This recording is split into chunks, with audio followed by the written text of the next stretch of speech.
So what's up mga paps, ngayon check natin yung ating battery kung malinis ba, kasi wala tayong mating. Oh no! So yun yung disadvantage ng walang mating, expose siya sa mga dumi, sa mga buhangin, sisiksik siya dito sa gilid. So advisable talaga na sa Honda Click magmating kayo para hindi ganun yung duming pumapasok sa loob. So check natin, bubuksan natin gamit yung screw. Anong oras na?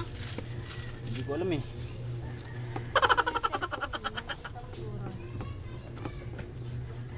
Wait lang.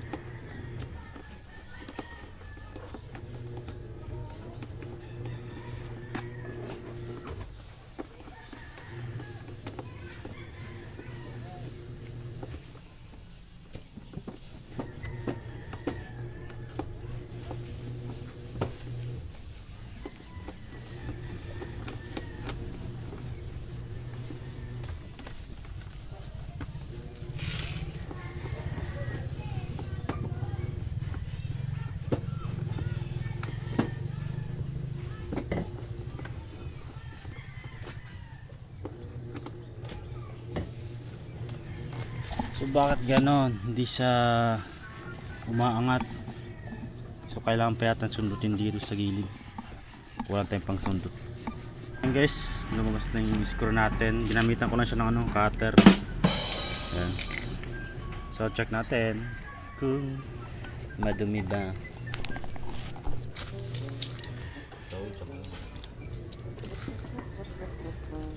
So paano tatanggalin to? Sisikotin lang. Ginagawa mo.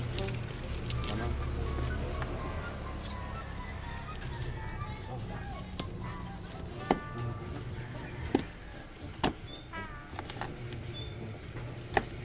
So ayan guys, ayan. Ayan, kita nyo naman, sobrang dumi sa may gilid at dito sa may battery, madumi na din. Ayan guys, so gagawin natin, lilinisan natin yung gilid, tas yun sa may wala tayong brush. So ayan nga pala driver. So say hi. Hello. Kuha lang tayo ng brush para babrushin natin, tas basahan. So guys, pupunasan muna natin. Gusto na niya talagang bumaba. And then mamaya babrushin natin. Gusto na niyang bumaba. Ano na yan eh, gusto nga maglaro talaga. Excited.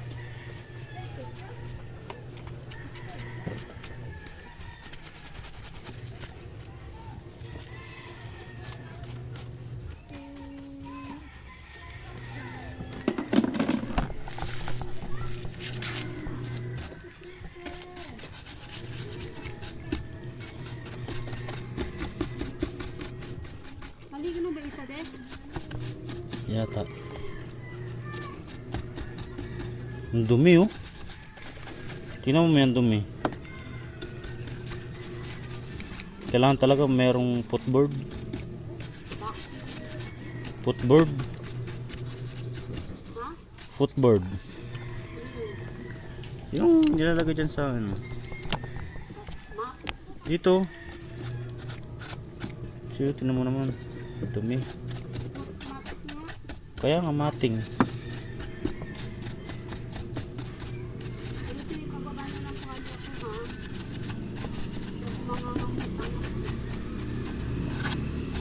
Ano?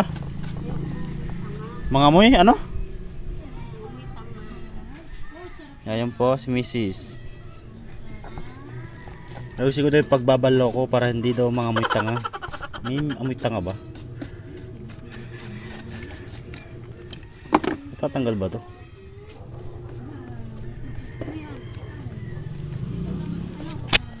Tatanggal ba to? Sandali lang ito. Magkaroon tatanggal ito. Antay ka.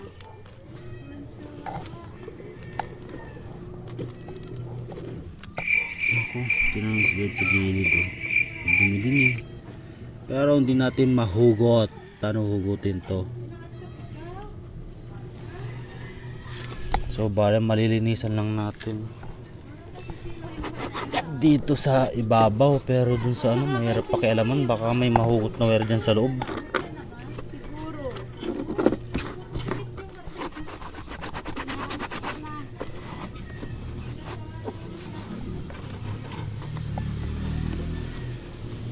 So yung basahan ko guys, basa, pinapupunas ko basa. Dala mo ko puan.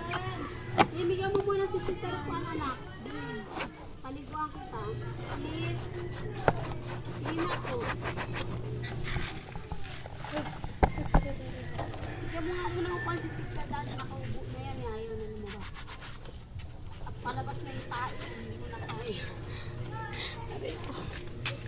Dey, abutan mo na ako. So ayun guys, epic fail. Hindi natin mabuksan to, hindi natin maangat. Baka nag-aalangan kasi ako, baka may masirang wirings. So ayun, nilinisan na lang natin lid cover, tapos dito yung sa may gilid binrush natin, tapos pinunasan natin. So yun lang. Ngayon dapat pala guys, kapag bumili kayo ng Honda Click, abang bago pa lang siya, kaya kung nung kakukuha nyo pa lang, nilagyan nyo na ng matting footboard para iwas kayo dumi sa loob. Tulad nyo yun kasi sa ilalim. So ang gagawin ko muna, lalagyan ko na muna siya ng, for the meantime, ng floor mat. Basahan para hindi naman direkta yung dumi dyan sa niya, sa loob. So order tayo ng footboard sa Lazada, and then kakabit natin.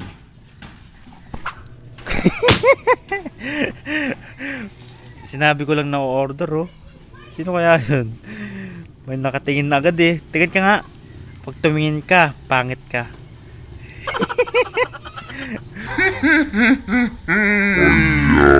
Ayan. Isa pa nga. Me, order ako sa Lazada. Footboard. Ha? Psst, mami. Alam na this. So ayun lang guys, pinakita ko lang sa inyo kung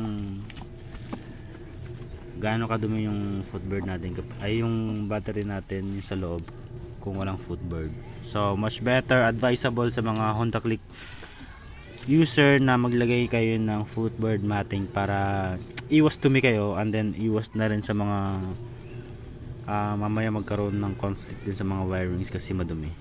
So yun lang guys, thank you.